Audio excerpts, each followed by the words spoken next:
안녕하십니까. 오세아니아 위클리 이번 주 순서 시작합니다. 지난 토요일 오클랜드 한인회관에서는 임시총회가 열려 회계감사특별위원회 1차 감사 보고가 있었습니다. 이관옥 위원장은 회계 관련 서류는 7년간 의무적으로 보관해야 하나 2011년 회계년도의 서류는 원본뿐만 아니라 사본도 없었다고 말하고 2016년 17년 회계 서류 중 인보이스, 은행 거래 내역서, 기부금 그리고 한인의 날 관련 서류에 원본은 없고 컴퓨터에 저장된 서류의 사본만 존재한다고 말했습니다. 또 오클랜드 한인회 홈페이지에 기록된 기부금 내역과 내무부에 보고된 내용이 다른 점, 제10대 한인회가 인계한 금액과 11대 한인회가 인수한 금액이 다른 점 등 소명이 필요한 부분과 시정할 점 등이 지적됐습니다. 한편 이번 임시총회에서도 몇 차례 소란스러운 상황이 발생했으나 큰 문제 없이 끝났고 박세태 회장이 추천한 최경환 감사 후보는 과반수 찬성으로 감사로 임명했습니다. 보성중고등학교를 거쳐서 성균관대학과 상관대학 경영학과에서 회계학을 전공했습니다. 그리고 현대그룹을 거쳐서 사모주택에서 사우디아라비아 지사에서 국제금융을 했고요. 그 다음에 귀국해서 동부그룹으로 옮겨서 동부그룹에서 유럽 현지법인 관리부장을 지냈습니다.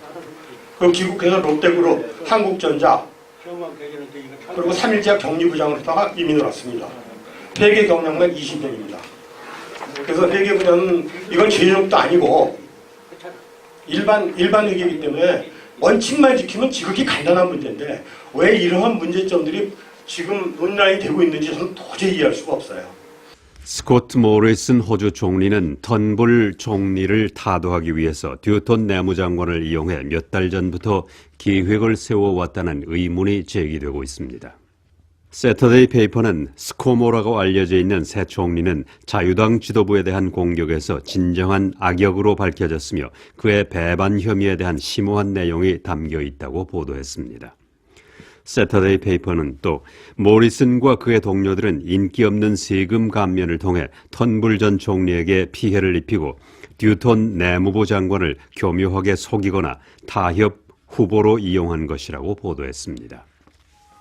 경찰은 시드니 북서쪽 가정집에서 권총과 10자루의 소총, 10여 개의 칼, 3개의 석궁, 그리고 2천여 발의 탄약 등 대량 살상 무기를 발견해서 압수했습니다. 경찰은 64살 남성을 검거하고 검진을 위해 병원으로 보냈다고 밝혔습니다. 데일리 텔레그래프지는 이 남성은 교도소에 간수를 지낸 마이클 K라고 밝히고 9년 전에도 소총을 소지한 혐의로 구금당한 적이 있다고 전했습니다. 군대 전술, 반테러리즘 작전, 그리고 세계 최고의 저격병과의 인터뷰를 다루는 놀라운 책들도 K의 집에서 발견됐습니다. 호주의 새 총리인 스코트 모리슨은 나우루에서 열리는 태평양 지역국가 포럼에 불참했습니다. 나우루 정부는 이번 주 올해 태평양 국가 포럼을 주최하고 각국 지도자를 초청했습니다. 호주의 마리스 페인 외무장관은 태평양 지역은 매우 중요한 지역으로 알고 있다고 말하고 태평양 국가 지도자들과 만나길 고대하고 있다고 밝혔습니다. 페인 외무장관은 스코트 모리슨 새 총리가 이 포럼에 참석할 것인가라는 질문에는 이번 포럼에는 자신이 호주를 대표해 참석한다고 말했습니다. 뉴칼레도니아는 프랑스로부터 독립을 결정하는 국민투표에 대한 투표자 등록을 오는 11월 4일 투표일까지 연장하기로 했습니다. 이러한 결정은 노미아에서 열린 프랑스 고등판무관에서 독립을 찬성하는 지도자와 독립을 반대하는 지도자가 합의함으로써 나왔습니다. 이에 앞서 국민투표를 위한 등록은 거주 조건을 충족시키는 사람들에게 지난 6월 18일에 마감한 바 있습니다. 지난 1987년에 독립을 묻는 국민투표에서는 독립을 찬성하는 측은 보이콧을 하면서 98%의 투표자들은 프랑스의 지배하에 남아있기를 원했습니다. 지난 7월 뉴칼레도니아의 노동당은 이번 국민투표에서 독립을 결정한 것으로 알려졌습니다. 매춘업을 옹호하는 프로스티튜트 컬렉티브의 대표는 매춘 산업이 이기적으로 진행되고 있다고 지적했습니다. 이미그레이션 뉴질랜드는 이민 성매매자들이 겪고 있는 어려움에 대한 정보를 수집하고 있고 매춘업자들이 개정법에 따르지 않고 뉴질랜드 시민권자만 고용하는 데 대해 교육을 시키고 있는 것으로 알려졌습니다. 데임 캐더린 힐리는 이민자들과 백패커에서 생활하고 있는 사람들은 돈이 떨어지면 불법으로 일을 하고 있다고 말하고 이러한 상황을 이미그레이션 뉴질랜드 측은 정확하게 이해해야 한다고 지적했습니다.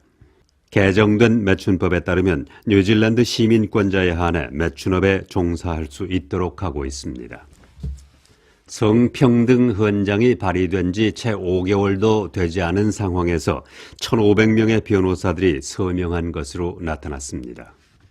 성평등 헌장은 뉴질랜드 변호사회에서 나온 것으로 여성 변호사들이 앞장서 만들었는데 65개 업체에서 1,500명이 이미 서명한 상태입니다. 뉴질랜드 변호사회의 캐서린 백 회장은 앞으로 2년 후에 이에 대한 보고서를 제출하겠다고 밝혔습니다. 그는 또 이 헌장에 서명한다는 것은 성에 대한 직업 차별이나 취업 기회 등의 평등한 기회를 주도록 하자는 내용에 동의한다는 뜻이라고 말했습니다.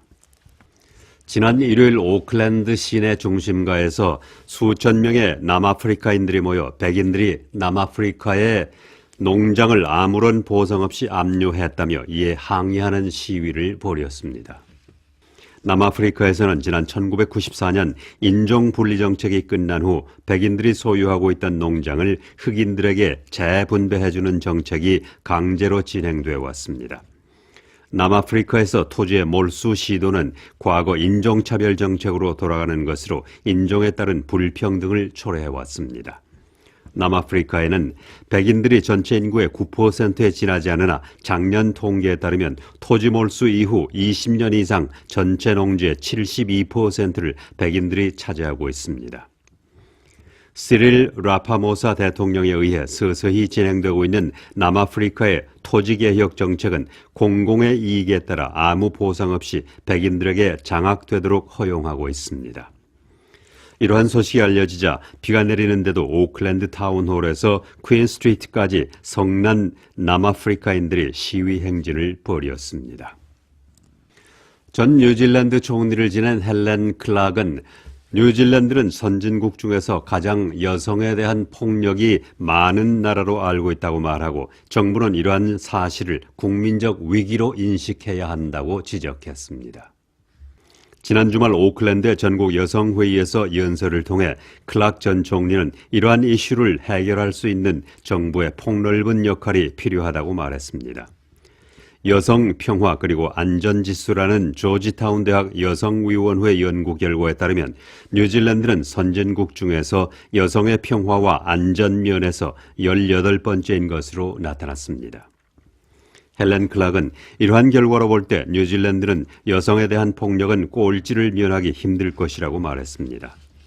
여성에게 폭행을 가하는 남성은 여성이 남성보다 열세라는 감정을 가지고 있다고 생각하고 있고 그들은 무슨 일이나 마음대로 할 수 있다고 생각하는 경향이 있다고 지적했습니다. 뉴질랜드 의과대학과 의료단체들은 불필요한 의료 테스트나 치료는 건강 시스템에 나쁜 영향을 주고 있다고 경고했습니다. 이들 단체는 이러한 테스트는 스트레스가 되고 실제로 환자들에게 좋지 않다고 밝혔습니다. 더 많이 검진을 받는다고 더 좋은 것은 아니라며 의사나 환자 모두 치료 전 한 번 더 생각해보는 것이 필요하다고 의과대학협회 이안 페이지 박사는 지적하고 있습니다. 최근 조사에서 1,300명의 의사들 61% 이상이 필요하지 않은 검진과 치료가 뉴질랜드인들의 건강 문제에 심각한 문제를 일으키고 있다고 답했습니다. 트럼프 행정부 내에서 한국이 미국과 공조하지 않고 독자적으로 행동하는 데 대한 우려가 있는 것으로 알려졌습니다. 북한의 비핵화 속도보다 남북 경협 속도가 더 빨라지면 미국이 한국을 제재할 수 있다는 분석도 있습니다. 김칸희 기자의 보도입니다. 데니얼 스나이더 스탠포드 대학 아시아 태평양 부소장은 트럼프 정부 내에서 한국의 독자적 행동에 대한 우려가 있다고 전했습니다. 한국이 남북 경협에 있어 미국과 긴밀히 공조할 필요성을 느끼지 못하고 있다는 평가가 있다는 것입니다. 스나이더 부소장은 북핵 협상팀을 비롯해 고위 미 당국자들과 나눈 대화를 토대로 이같이 말했습니다. That the South Korean government is willing to move without a close coordination with the U.S. if they feel that it's necessary. 비핵화 진전보다 남북 경협에 속도를 낸다면 미국이 한국을 제재하게 되는 상황이 올 수 있다고 지적했습니다. But I think that if they move too fast down the road towards economic engagement with North Korea, then there definitely are voices in the U.S. who are going to say we should sanction South Korean, maybe not South Korean government, but South Korean entities. 중요한 것은 한국이 진행 상황에 대해 미국과 지속적으로 대화하는 것이라고 밝혔습니다. What's important, I think, right now is for the two governments at a deep level, not just at the state, but all the way through the government, to be communicating clearly with each other. 스나이더 연구원은 북한이 미한 동맹의 균열을 노리고 있다며 북한 비핵화를 위한 공조가 어느 때보다 중요하다고 강조했습니다. VOA 뉴스 김칸입니다. 오세아니아 위클리 이번 주 순서를 마칩니다. 다음 주에 뵙겠습니다. 감사합니다.